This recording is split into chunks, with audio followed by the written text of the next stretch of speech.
Welcome the our channel. Today we how to backup photos in Google Photos on Android, beginner guide step by step clearly. Open your Android device and unlock your screen. Locate the Google Photos app icon on your home screen or in your app drawer. Tap on the Google Photos app to open it. If prompted, sign in to your Google account with your email and password. Once you're signed in, you'll see your photo library. To start backing up your photos, tap on the profile icon located at the top right corner.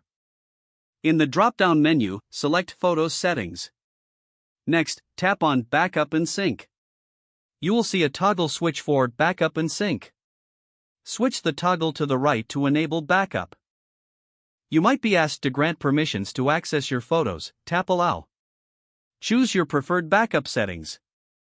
Select whether you want a backup over Wi-Fi only or using mobile data as well. You can also choose the upload size for your photos. Select High Quality for free unlimited storage or Original Quality for full resolution photos. Once you've made your selections, tap the back arrow to return to the previous screen. Your photos will now begin to back up automatically. You can check the backup progress in the Backup and Sync settings. To view your backed up photos, simply return to the main interface of Google Photos. All your photos and videos that have been backed up will be available in the library. You're now set to keep your memories safe with Google Photos.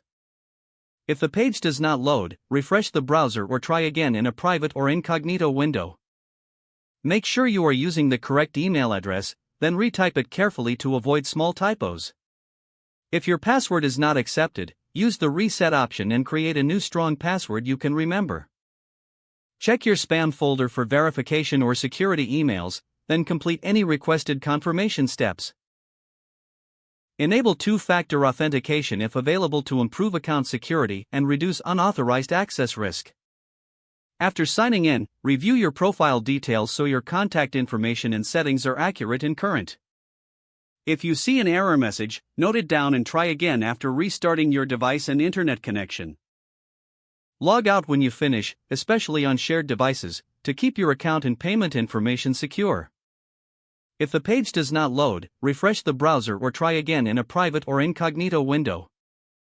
Make sure you are using the correct email address, then retype it carefully to avoid small typos.